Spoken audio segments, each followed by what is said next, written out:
توڑنے کا مطلب یہ ہے کہ نمازوں میں بھی اگر آپ نے کشادگی رکھی، جس کو فرجہ کہتے ہیں، اسی لیے سنت ہے میرے آقا صلی اللہ علیہ وسلم کی، جب بھی جماعت کے لیے کھڑے ہوتے نماز کے لیے، حضور رکعت باندھنے سے پہلے صحابہ سے کہتے استووا واعتدلوا، سیدھے ہو جاؤ، برابر ہو کر کھڑے ہو جاؤ، استقیموا، کندھے سے کندھا ملا لو، یہ تاکید کر کے پھر جماعت شروع کرتے۔ میرے آقا کی سنت تھی ہے۔ کیوں؟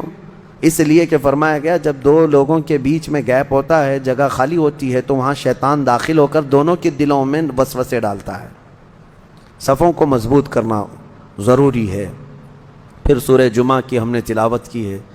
سورہ جمعہ میں اللہ تعالیٰ نے یہودیوں کے عالموں کی ایک صفت بیان کی، مثل الذین حملوا التوراۃ ثم لم يحملوها کمثل الحمار يحمل اسفارا۔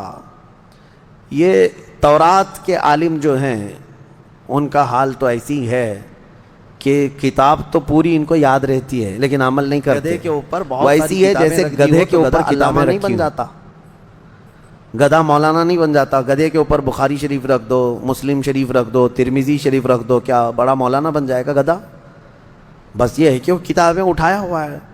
ایسے کتابیں اٹھائے ہوئے بہت سارے وہ لوگ ہیں جو بے عمل لوگ ہیں، یعنی کتابیں پڑھ تو لیے ان لوگوں نے، بہت ساری چیزیں یاد تو کر لیا لیکن عملی طور پر نہیں آ سکے۔ ان کے متعلق قرآن پاک میں یہ آیت آئی ہے۔ اور اس کے بعد رب تعالیٰ فرماتا ہے یہودیوں کی صفت یہ ہے کہ یہ کہتے ہیں کہ ہم اللہ کے بہت پیارے ہیں۔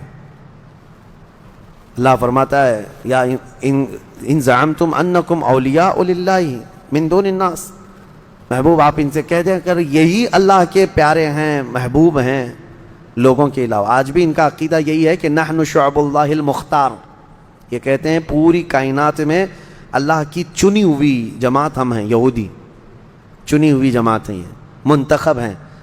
تو اللہ تعالیٰ نے ان کو چیلنج کے طور پر کیا فرمایا، اگر یہ اللہ کے پیارے ہیں جیسا کہ ان کا گمان ہے تو محبوب آپ ان سے کہہ دیں موت کی تمنا کریں اللہ سے ملنے کے لیے، فتمنوا الموت،